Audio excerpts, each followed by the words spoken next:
our guest speaker today, Dan Huberty. Thank you, Pastor. Appreciate it very much. Thank you all for being here today. I've been a member of the Chamber now going on almost 18, 19 years now, and so this is the first time that I know we've had a sitting Speaker of the House come and visit with us, so we appreciate you being here today, Mr. Speaker.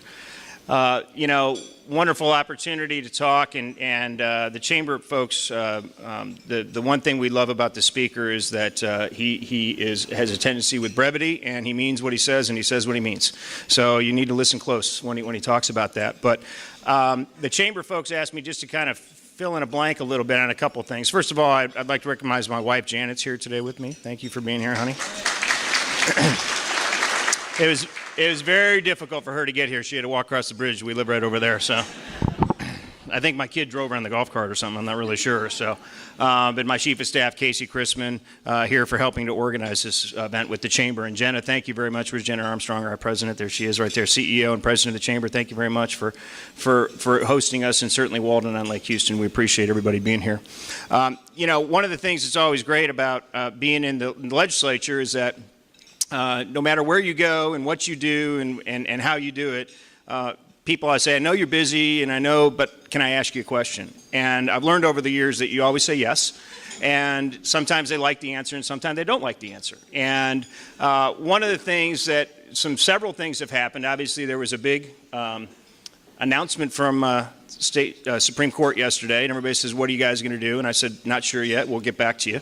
We are evaluating all the rulings that come out, and that's the wonderful thing about this country is they can do certain things and make rulings a certain way, and we can analyze it and figure out what we're going to do on the next step. So we're in the process of doing that.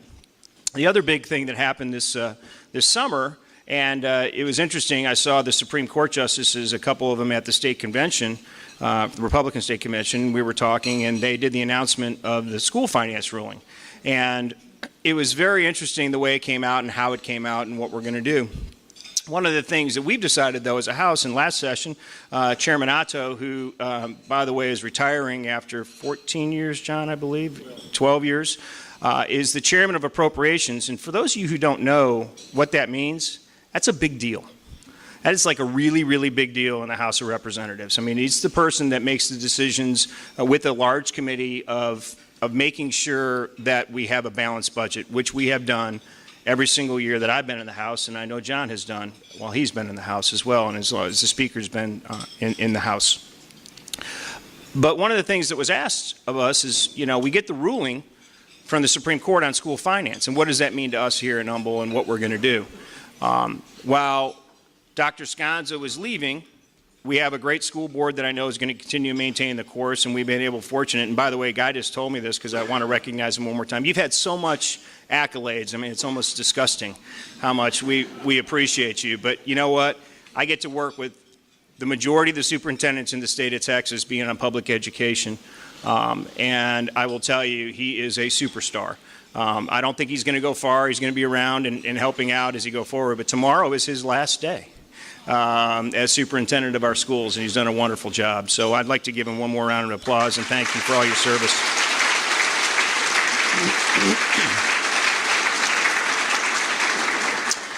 But one of the last things that Chairman Otto has agreed to be a part of, and I think this is one of the smartest things that the Speaker has done, is that we are having a combined committee hearing between the Public Education Committee and the Appropriations Committee, which Chairman Otto is going to be involved with. Chairman Otto, before he became chairman of Appropriations, was chairman of Article 3. Article 3 is what makes the world go around relative to public education in the state of Texas. And, with billions of dollars at stake, $55 billion in that article, it is important to make sure that we have the smartest people in the room being involved as we go forward. Don't know what it's going to look like next session. I know the Speaker is going to talk a little bit about that. But I can tell you this, is that we have a lot of work still to do. School districts like Humble that are at the maximum cap, fast growth school districts. When I was on the school board, we started with 27,000 students. Guy, how many you got going into next year? 41,000. You think about that from a perspective of 2005 to where we are today, that is unbelievable growth. And it's because people want to live in communities like this. They like the economic benefit of living out here, and we understand that and we appreciate that. But we have to do our jobs, and we'll continue to do that as we move forward. The House is going to take a leadership position on school finance. The House is going to take a leadership position on dealing with education and make it a priority as we go forward into the next legislative session. And I'm excited to be a part of that and working forward as we move forward. So let me talk about Speaker Strauss, and I will introduce him, and he will then give his speech.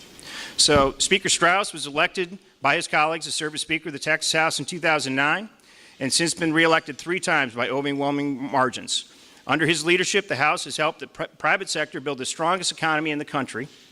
He and his colleagues have worked to improve college and career readiness in public schools, to relieve traffic congestion throughout the state, and make sure government is more efficient and more transparent. Speaker Strauss also led the successful push to address the state's growing water crisis. For those of us that live out here in Lake Houston, we remember looking out and there was no water. That was a crisis. During his tenure, the House has repeatedly balanced the state budget without higher taxes while prioritizing education, public safety, and infrastructure. In each of his sessions as Speaker can be marked by individual accomplishments. In 2009, the House was able to cut taxes for small businesses to help thousands of business owners survive the national recession.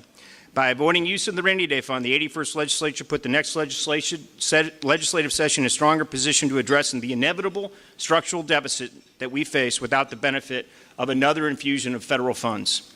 In 2011, the House again passed a balanced budget in the face of a massive $27 billion shortfall. They also passed meaningful tort reform, eminent domain legislation, as well as redistricting in the state of Texas, and that was one heck of a session. We once again passed a balanced budget in 2013 while adding no new taxes and providing tax relief for Texas residents and business alike to the tune of an additional $1.3 billion. We also provided truth in budgeting measures to make the state's funding process more transparent. Last session, the Speaker, along with our colleagues, we passed what has been called one of the most fiscally conservative budgets in the history of Texas through the leadership of Chairman Otto, and stayed well within the spending cap, leaving more than $11 billion in the rainy day fund.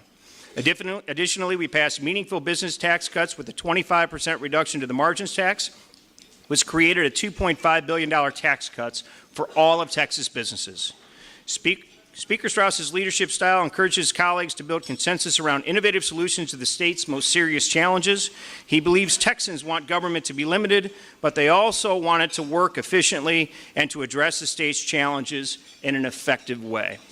Speaker Strauss is a 5th-generation Texas, a San Antonio native, a small businessman. He and his wife, Julie, also have 2 beautiful daughters that he was trying to deal with the problem with today. So, Mr. Speaker, thank you for being here today. Ladies and gentlemen, the Speaker of the House is Speaker Strauss. Thank you all. Thank you very much. Thank you, Dan, for the nice introduction. I did just get a call from daughter number 2. No crisis averted. Thank you again for the nice introduction. Good afternoon. It's a pleasure to be with you all today. I am from San Antonio, but I am also a lifelong Houston Astros fan. So I got to tell you, it's a lot. Yeah, you can clap now. They're doing great. It's a lot more fun to be in town when they're on a winning streak like they are now. The first couple of months were really ugly. I don't need to tell you that. But it reminds me of a story about the old Tampa Bay Buccaneers football coach, John McKay. He had some pretty bad teams in his day. And during a season that was especially dreadful, Coach McKay was asked what he thought of his team's execution. He dryly said, "I think that's a good idea." Anyway, when Dan Huberty invited me to have lunch with him and a few friends, I was more than happy to accept. And considering what a large crowd there is here today, it looks like Dan has a lot of friends.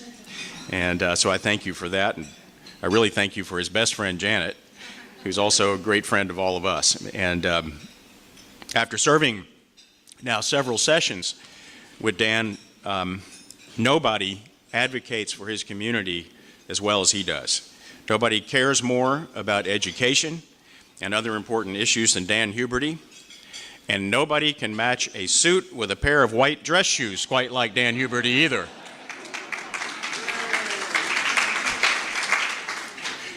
Wore the black ones today just to foul up my joke. Now I know that Dan is a devout follower of his faith.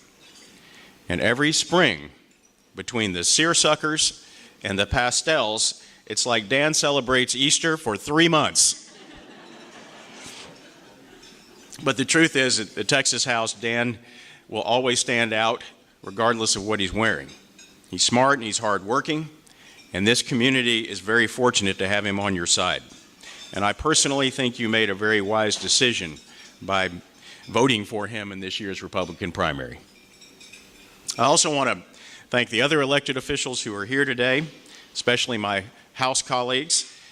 John Otto, who Dan talked about, is a strong and proven fiscal leader, chairman of our Appropriations Committee, and I think it's unfortunate for the state of Texas that he has decided not to seek re-election this year. He will definitely be missed, but having worked with him for several sessions, he has earned the break.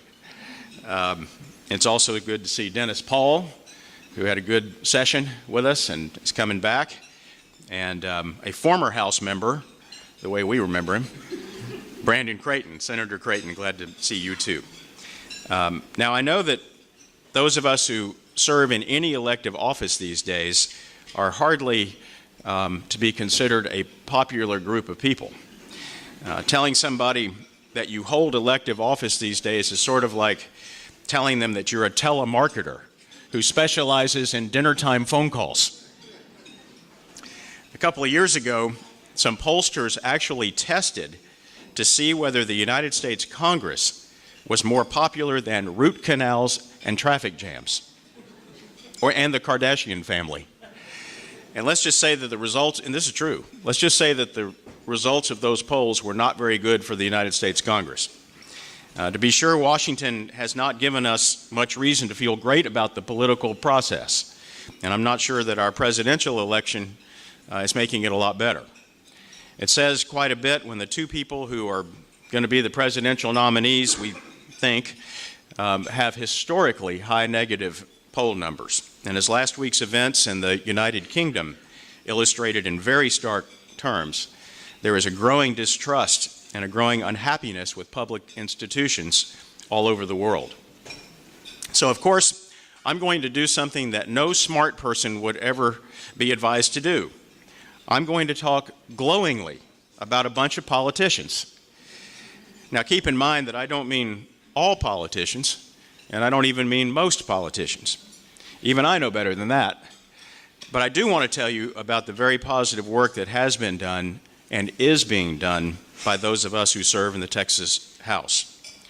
Anybody who's watched Congress in Washington over the last couple of weeks has seen that the legislative process can be contentious. It can sometimes be emotional. And in the Texas House, we certainly have our moments too. But I'm very proud of the record that we've compiled in the House over the last several years. And that's because we've stuck to a rather simple formula. We identify serious and pressing challenges facing the state of Texas. We build consensus wherever we can around solutions that are true to our principles. And we try not to let politics get in the way of what's best for the state of Texas. I'd like to give you a few examples. And I know it's hard to believe after this last spring and looking out here at this ample lake, but this state went through a prolonged and very punishing drought. This drought brought fresh attention to the fact that we had a plan in the state of Texas for decades describing everything that we needed to do for our water supply and our growing state. The legislature, though, was just missing one important piece of the puzzle: how to pay for that plan. And as a result, communities were starting to take very drastic measures to conserve water. And job creators were actually, for the first time, thinking twice about whether they should move to Texas. So 3 years ago, we in the House decided to do something about this. Without raising taxes or fees, we made a withdrawal from the Rainy Day Fund, or in this case, the Never a Rainy Day Fund, so that we could make loans to help communities get water projects off the ground.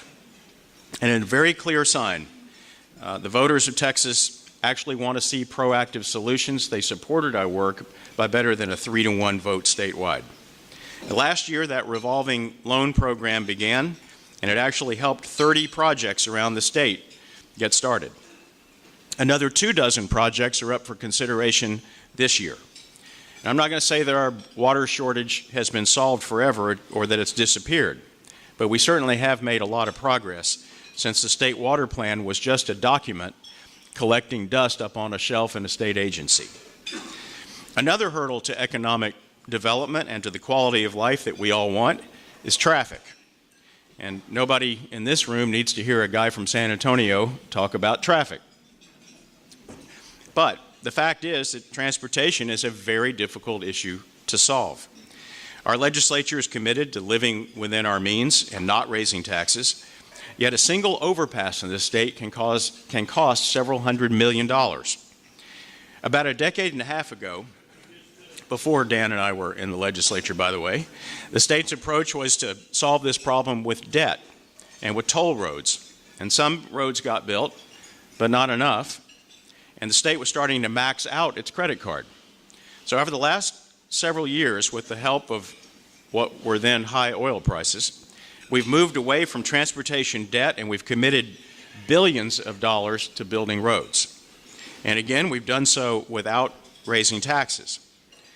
And with voter approval recently, we dedicated a portion of our state sales tax and our oil and gas taxes to transportation. We also made one very important change in how we use the gas tax. The gas tax feeds into something that's called the State Highway Fund, which mostly pays for road construction and maintenance. But for decades, the state had been taking money out of the Highway Fund and using it for other programs. We ended that practice last year and provided more than $1 billion additional dollars for transportation over these next 2 years. Now I know what you're thinking. Only in government would it be considered a bold idea to use the Highway Fund for highways. But it was long overdue, and sometimes low expectations can be your friend. And having John Otto as the chairman of our Appropriations Committee came in handy too. And that actually leads me to one other area where I think the House has done some especially good work. And that's in the way we use taxes and fees that Texans pay. This practice of taking money and diverting it to other programs isn't unique to highways. For a couple of decades, the state increasingly collected money for a stated purpose and then used those dollars for something else. For example, a fee on drunk drivers was supposed to go to pay for trauma care at hospitals. Well, it never got to the hospitals. Or money from an animal-friendly license plate that was supposed to promote spaying and neutering. It just disappeared into the state treasury. All these things so that it could appear on paper that the state had balanced its books. So 4 years ago, we in the Texas House sought to end this practice. And I'm proud to say that we've had a lot of success. And these problems are not fixed overnight, but in a very deliberate way, we are untangling the state budget so that taxpayers' dollars can be used as we promised. For example, last year we directed hundreds of millions of dollars to those hospital trauma centers that I mentioned that should have been receiving them all along. We have now ensured that in state law that money that is supposed to support our state park system is now actually doing so.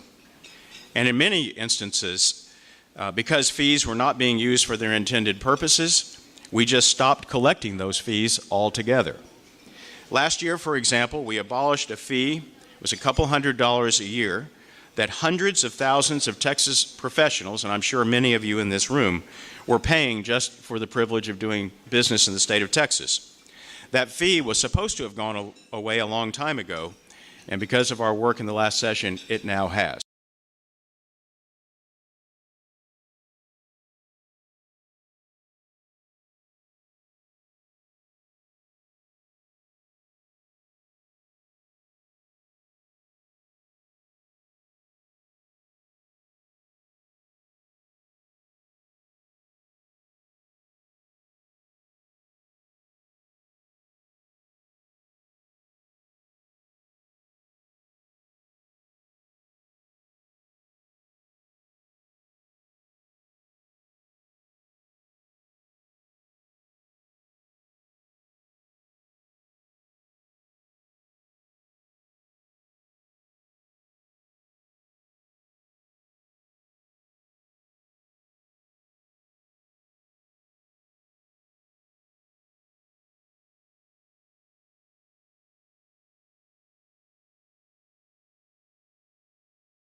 unquote, in the way that we fund our public schools.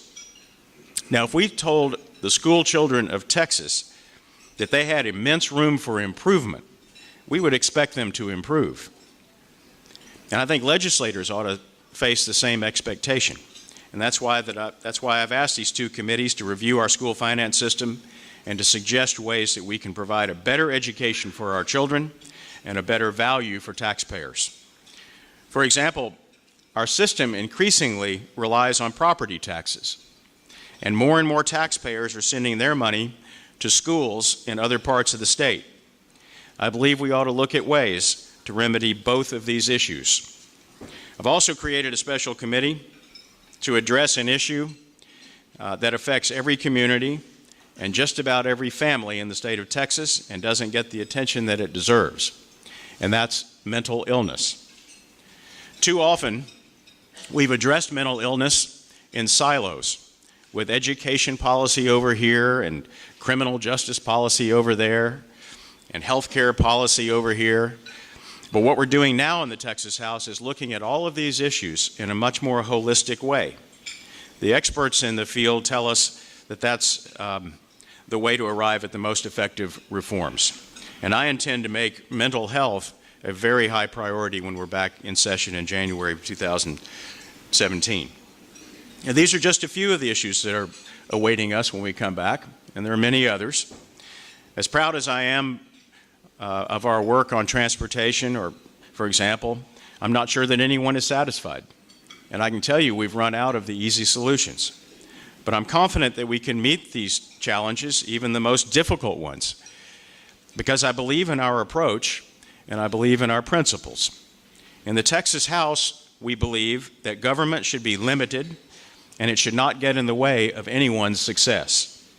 But it should also carry out its core responsibilities: education, infrastructure, public safety, and do so with competence and with efficiency.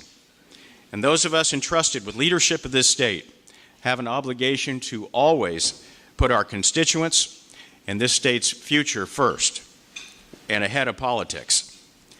With the guidance of these principles, I believe that our next legislative session is going to be a success. And I know it will be. But I want to wrap up today by pointing out that we cannot do it alone. You are exactly the people in this room, working in this community, raising your families, building the local economy, who need to be heard from. Politics should not be left to the shouters, shouldn't be left to the extremists or the professional advocates. We need more Texans voting in our elections and talking to the people who represent you. So please engage with your legislators, the ones who are in this room and me, about the issues that are on your mind, the issues that are most important to you. And then hold us accountable for the results.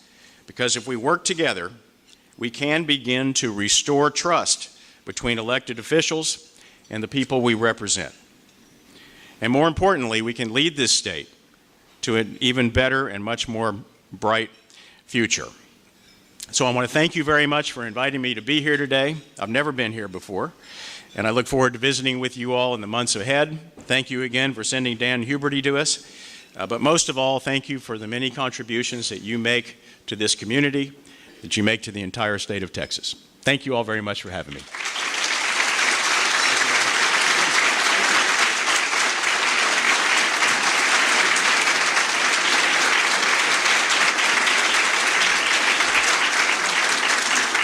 Come on, let's give him another round of applause for sharing with us some of the accomplishments and challenges of the state and how we can participate and help. So Speaker Strauss, thank you so very much again for being with us. And we want to thank especially Casey Chrisman and Dan Huberty for arranging his visit with us today. And so we really, really appreciate that. And just let me announce that today's luncheon, with its attendance of more than 200 people, is the most attended luncheon we have ever had in the summertime. So thank you so much for coming to be with us today. for the state of our state. And we want to thank our presenting sponsors, Walden on Lake Houston, and our gold sponsor, Kroger's. But before we go, we have a gift from the Lake Houston Chamber of Commerce for Speaker Strauss, and we want to give that to him. We have a very fine gift, and then we have another gift that we want to give you that's got thrown in. It's a book by Charlie Drumgold, who was our past president of the chamber. He's been in the chamber business for over 40 years. And so he has an autographed copy he wants to give you called Chamber Stories That I Can Tell. Now, for the rest of you, you are able to purchase a copy on your way out. And the benefit of that is you won't have to listen to his stories. So just tell him, I got the book, I've already heard that. So I think they're $10, but today I'm going to take liberty as the pastor to give you a pastor's discount, so you can get it for $9.99. Thank you very much for attending today. God bless you, and God keep you and your family safe during the summertime. God bless you. Thank you for attending.